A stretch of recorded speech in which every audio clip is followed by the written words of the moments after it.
E aí, aqui é a Original Pessoa. Estou muito feliz de finalmente iniciar essa jornada como um estudante que está compartilhando o meu entendimento do conteúdo que é passado no curso do Hélio Couto, o Caminho das Palestras. Então, hoje eu vou falar sobre o vídeo Desvendando os Mistérios da Realidade, que faz parte dessa coletânea aqui que é chamada Vídeos 1. É o primeiro do Caminho das Palestras. Eu assisti agora mais uma vez e anotei algumas coisas que são citadas nesse vídeo. Como vocês podem ver aqui, provavelmente, esse é curtinho, ó. Curtinho assim, entre aspas, 1h22, né? Porque tem vídeos de 2 horas, quase 3 aqui, tá vendo? Então, eu anotei pouca coisa. Então, desvendando os mistérios da realidade. O primeiro ponto que eu quero abordar, que é comentado nesse curso, é quando o Hélio Couto fala da necessidade de mudança de paradigma. E. Eu tinha esquecido de adicionar isso aqui pra gente conversar. O que é um paradigma? É que eu adicionei várias coisas aqui que eu vou usar como gancho no meio desse meu vídeo, mas eu não falei de paradigma. Mas eu posso explicar sem buscar na internet. Paradigma é um conjunto de crenças. Então você tem que. Ele te sugere que você mude alguma das suas crenças. E uma das crenças principais que ele comenta que deve ser alterada são as crenças baseadas no que Isaac Newton, proveu para nós, a humanidade. Então, dizer que nós precisamos parar de acreditar no que Newton trouxe não quer dizer que ele não foi uma pessoa útil. Foi. Aqui no Wikipedia, por exemplo, vai falar do que esse homem trouxe para a humanidade, né? Ele tinha conhecimento aí em cálculo, em ótica, era muito inteligente, né? Ele que veio com o conceito de gravidade, por exemplo. Então não dá para jogar fora, né? O que ele trouxe. Deixa eu dar uma olhadinha aqui para baixo, que comentam até sobre quem foi mais importante, se foi ele ou Albert Einstein. Aqui, ó. Em 2005, como se fosse uma pesquisa de membros da Sociedade Real da Inglaterra, liderados formalmente por Newton, estavam se perguntando quem que teve o maior efeito na história da ciência, Newton ou Albert Einstein. E aí eles disseram que o Newton tinha, em geral, a maior contribuição. Isso em 2005, relembrando, tá? Não é porque o Newton era o líder desse grupo aqui que quer dizer que o grupo viveu na mesma época. Olha aí, ó. Ele nasceu, vai falar aqui, ó, em 1642. Então, por isso que é importante nós revermos algumas das contribuições dele, porque, poxa vida, faz muito tempo já que o cara viveu. Então, a passar do tempo, né, as coisas mudaram muito, outras pessoas vieram e então o nosso paradigma tem que atualizar. Mas aí de novo, ó, o cara foi um físico, um astrônomo, um alquimista, um teólogo. O cara foi incrível, não vamos tirar o mérito dele, tá? Só que precisamos adaptar nosso paradigma. Se você não está familiarizado com Newton, ele trouxe três, tipo em física, assim que você começa a aprender física, você se depara com três regras ou três leis dele, né?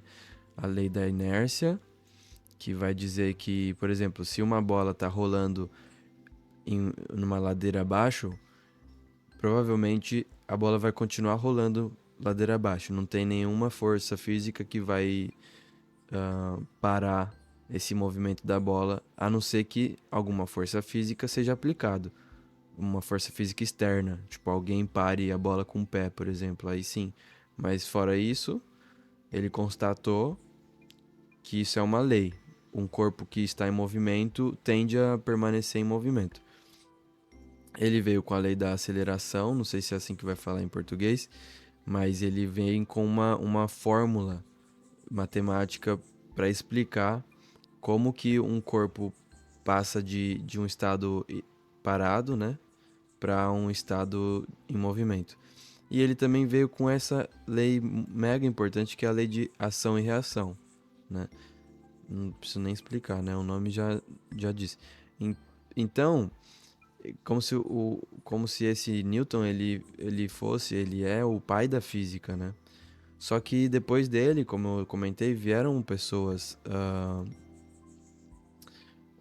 que colaboraram também com a física. E aí a física foi avançando, só que tem gente que aceita e tem gente que não aceita. Então eu perguntei aqui, né? Qual que é o pensamento, né, de Newton que hoje em dia não é mais válido? Aí vem aqui, por exemplo, ó, tem alguns, né? Mas vamos aqui no primeiro, ó. A gravidade de Newton. Diz aqui que não é mais considerado tão correto em distâncias muito pequenas, ou seja, em escalas atômicas e subatômicas, ou em alta velocidade, que aí vem o nome desse termo aí é regime relativista, né? Que foi em geral, né, desenvolvida, criada por Albert Einstein, que proveu então uma descrição da gravidade mais elaborada. Tá vendo? Então, muito bom que o Newton veio com a ideia primeiro de gravidade, mas isso não quer dizer que ele tinha toda a razão. Chegou alguém, o Albert Einstein no caso, e lapidou um pouco mais. E depois de Albert Einstein também vieram, ou durante o mesmo tempo de Albert Einstein, existiam outros físicos que estavam, como eu posso dizer, estavam pensando em outras fórmulas, pensando em outros, experimentando outras camadas da física, né? Então a física até então era uma coisa muito presa no, no mundo material sólido. E um dos experimentos da física posterior a Freud, ou durante o tempo de Freud, não, desculpa, a confundi, gente, é Albert Einstein, foi a dupla fenda, né? Que é a experiência que prova a existência da partícula como onda. Então aqui, ó, no livro do Hélio Couto, que faz parte do processo de estudo Mentes Informadas, ele vai comentar, né, ele vai dissecar alguns, alguns experimentos científicos que baseiam a, a ferramenta ressonância harmônica. Então, vamos ler algum deles aqui rapidinho. Ó. Os principais experimentos e conceitos da mecânica quântica, que seria a física moderna, né? Então, é o experimento da dupla fenda, que é esse que eu acabei de comentar, que é o elétron passando por uma ou duas fendas. Fenda seria um espaço, assim, vamos dizer que aqui é uma parede sólida. Aí você abre uma janelinha aqui e outra aqui. Se você abre só uma e você joga um elétron, ele vai passar por aqui. Mas se você abre duas e você joga um elétron, o experimento mostra que o elétron passa pelas duas fendas ao mesmo tempo. E como isso seria possível? Se fosse o elétron sólido, ele não teria como passar pelas duas. Então isso mostra que ele na verdade é uma onda. E se você joga água, por exemplo, onda porque a gente vai usar o exemplo da água porque onda você vê no mar, que é água, né? Então, você joga água, ela é sólida, né? Ela é líquida, mas você toca nela. Mesmo assim, ela consegue passar pelas duas. Então, provou que a partícula, que é um nome que se dá para algo que é sólido, é onda ao mesmo tempo. Então, aí veio um princípio da dualidade, onda-partícula. O princípio da complementariedade, o experimento da escolha retardada, o estado ondulatório da matéria, o princípio da incerteza de Heisenberg, o gato de Schrödinger, universos paralelos, o paradoxo do amigo do Wagner, as duas correntes, entrelaçamento quântico, o experimento de Alan Aspect e Coase, o efeito Zenon quântico, o átomo de Bohr e o salto quântico, descontinuidade, tunelamento quântico, a teoria quântica de campos, totalidade de ordem implícita, a importância do conhecimento da mecânica quântica aqui, ele vai falar sobre tudo isso, né? Não é porque eu tô lendo aqui, eu acho que fica bem claro. Não é que eu tô lendo que eu conheço isso tudo. Eu não conheço nada disso. Só tô comentando alguns experimentos que vieram para adaptar o nosso paradigma, que de novo é um conjunto de crenças. Antes nós acreditávamos que o universo era de um jeito, agora está provado que ele funciona de um jeito específico e aí nós precisamos, segundo a sugestão do Hélio Couto, precisamos nos adaptar a isso. Tá. Ele vai comentar de campo magnético. Ele vai comentar de várias coisas no curso, tá? Mas eu quero falar sobre isso rapidinho. Ele vai comentar sobre o campo magnético, tá? E o que eu acho muito legal é que a Terra tem um campo magnético, né? Ó, aqui vai mostrar que o campo magnético da Terra é gerado pelo movimento do ferro derretido que está no centro da Terra. E esse campo é responsável pelo magnetismo polar da Terra e até pelo efeito aurora boreal. O campo magnético, ele é basicamente um polo negativo e um polo positivo que se atrai e se repele. Eu não consigo explicar isso direito porque eu não sou especialista, mas é um próton e um nêutron, né? Como a gente vê aqui nessa imagem, por exemplo, tem um próton e um nêutron. E um representa a força fraca e um representa a força forte.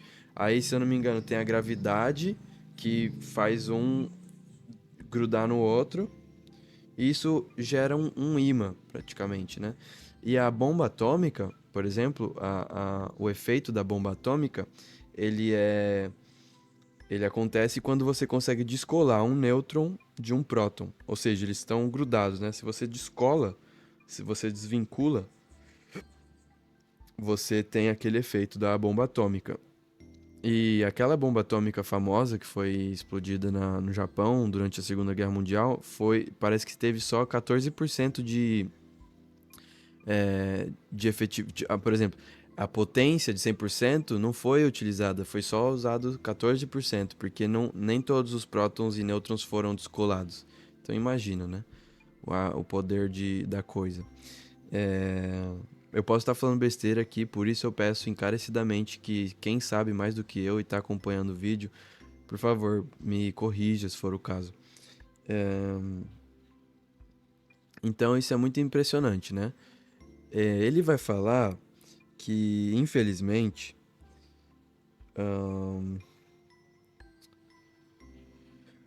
muitos conhecimentos dessa área da física atual são mantidos no campo militar, ou seja, para guerra, para conflito, para dominação, e no campo da telecomunicação. Então aqui eu peguei uma imagem para refletir um pouco sobre a utilização de todas as ferramentas, de toda a parafernália, que é um termo que o Hélio Couto usa muito para dizer, para comentar sobre ferramentas assim, eletrônicas, né, que nós usamos, tipo computador, rádio. Então, telecomunicação e campo militar. Então, aqui você vê, por exemplo, radar, né? Você vê mapeamento terrestre, mapeamento subaquático, não é isso? Aqui, comunicação quântica. Quântico, a palavra quantum vem de latim, se não me engano, para quantidade. Então, assim, esse nome pode parecer uma coisa difícil, né? Por exemplo, quando falamos de computador quântico, tudo que é quanto é relacionado com quantidade, com escala. Antes, a comunicação era mais limitada, não é isso? Aí, com o avanço da tecnologia, a comunicação se tornou mais escalável. Você consegue alcançar um número maior de pessoas hoje em dia por causa desse avanço tecnológico, né? Então aí você tem uma guerra cibernética, né? Que envolve então informação, envolve segurança da informação, ou seja, criptografia em alguns casos. Então tudo isso é mantido no campo militar como uma ferramenta, né, útil, enquanto muitas pessoas não entendem, não se dão conta de que isso existe e o que isso significa no fim de tudo, porque o curso do professor Hélio Couto, ele não vem para ensinar, não vem para desmistificar o conhecimento da física moderna para esse intuito apenas, para que você se torne uma pessoa útil no campo militar ou na comunicação. Não, ele aborda esses conhecimentos e olha o lado filosófico, ou seja, ele traz o experimento à tona, por exemplo, a dupla fenda, né, que vem então mostrar que a partícula é onda ao mesmo tempo, e aí ele pergunta: o que isso quer dizer? E aí que tá, filosofia. O fim da coisa é filosofia. Então, a física moderna está sendo muito utilizada hoje em dia, não é isso? Para militar, para campo militar e telecomunicação. Aí eu queria saber a definição de tele. Aí vem aqui dizer que vem da palavra do idioma grego, né? Que significa distância, né? Então aí telefone, televisão, teleconferência, o que eu gosto muito aqui é telemedicina. Olha, eu não conhecia, ó. A prática que provê cuidados médicos à distância. Interessantíssimo. O que eu gostei de ver aqui é isso, ó. O que é tele em psicologia? Em psicologia, o conceito tele é usado para descrever o processo interfísico de troca, onde indivíduos compartilham experiências, pensamentos e emoções com o outro.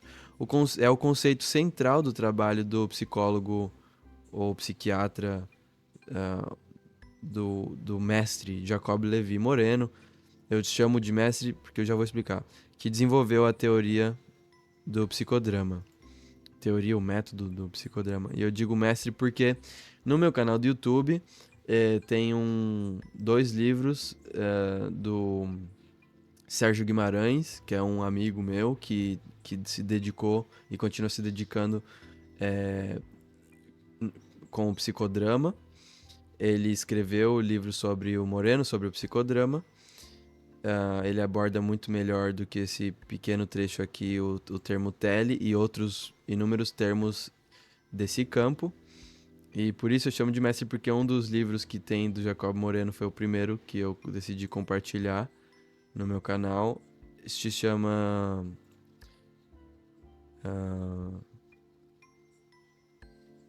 Psicodrama, um mestre. Não, como é? Jacob Levi Moreno, um mestre. Deixa eu ter certeza que a Amazon Moreno, o mestre. Acho que é isso. Só pra não passar batido isso aí. Aí, ó. A origem e desenvolvimento do psicodrama como método de mudança psicossocial. Aí do Sérgio Guimarães. Eu fico muito feliz de ter iniciado esse trabalho onde eu vou compartilhar o que eu entendo do curso do Hélio Couto e por ter juntado, talvez por coincidência, eu não acredito em coincidência, mas ter juntado na linha de raciocínio um conceito que fala do psicodrama e ter mencionado aí o Sérgio Guimarães, que eu sou muito grato pela amizade dele. Então, no final, o professor Hélio Couto ele vai comentar que existem, ele prevê, né, vários avanços tecnológicos para o futuro, como por exemplo, no futuro, na escola, quando as crianças entrarem, já existirá um método de detectar a função, a capacidade da criança, e aí vão transferir informação, né, para essa criança baseada no que ela tem já sabe, ela tem já um jeito pra coisa, então ela vai ganhar tempo, em vez de ficar ali 3 4 5 10 anos estudando, ela já vai ter uma informação passada pra ela da forma que a ressonância harmônica faz, por exemplo, e aí essa criança vai ganhar tempo pra quê? Pra produzir, pra pensar, ao invés de perder tanto tempo estudando, sendo que a informação já vai ter sido transmitida pro cérebro dela, pra consciência dela. Essa é uma do tipo de tecnologia que faz presença num futuro, talvez, espero que um futuro próximo. E no final ele comenta que a solução é o amor. Agora, amor é uma coisa muito difícil de falar, né? Porque, por exemplo, vamos dizer que você é um pai. Aí você é, acha que se você tem que, por exemplo, educar seu filho, às vezes você precisa bater nele. Ou deixar de castigo, por exemplo. Não vai bater, mas vai deixar de castigo. Aí outra pessoa vem pra você e fala, pô, mas isso não é amor, não sei o quê. Então é difícil falar o que é amor e o que não é, né? Cada um tem meio que um conceito do que é o amor. Mas dá pra dizer o que não é amor, né? E aí o que não é amor é muito óbvio. Ou não. Não sei. Mas enfim, ele diz que amor é a solução. No final do vídeo ele vai falar isso. O amor é a solução. Eu adorei. É... Ó, então eu tô finalizando o vídeo aqui, tá? Se você já sabe de tudo isso que eu comentei, mas nunca viu uma palestra dele, vale muito a pena mesmo assim. Porque é gostoso escutar ele falando. Não é o meu caso, eu não sei nada. Então quando eu comecei a ouvir, pra mim era praticamente tudo novo, tá? Mas se pra você não for tudo novo, for algo que você já tá acostumado, já tá familiarizado, mesmo assim vale a pena, porque o jeito que ele fala da coisa é muito mastigado. E ele não trava, ele não pensa, é tudo assim natural, vai fluindo, sabe? É uma coisa muito dinâmica. Então, você sente um prazer por assistir isso, sabe? Não sei explicar, é muito gostoso. Então, fica aí a minha sugestão. Agora, esse vídeo eu tô fazendo pra quem já passou pelo caminho das palestras, mesmo assim quer continuar aprendendo, quer continuar revendo, entendeu? Agora, se você, no caso, não assistiu ainda, eu aconselho que você não assista nenhum vídeo meu falando sobre isso nessa playlist do Caminho das Palestras. Primeiro assiste o Caminho das Palestras. Depois sim você deveria ouvir o que eu tô falando, tá? Então, foi um prazer. Muito obrigado pela sua presença. Eu te vejo no próximo.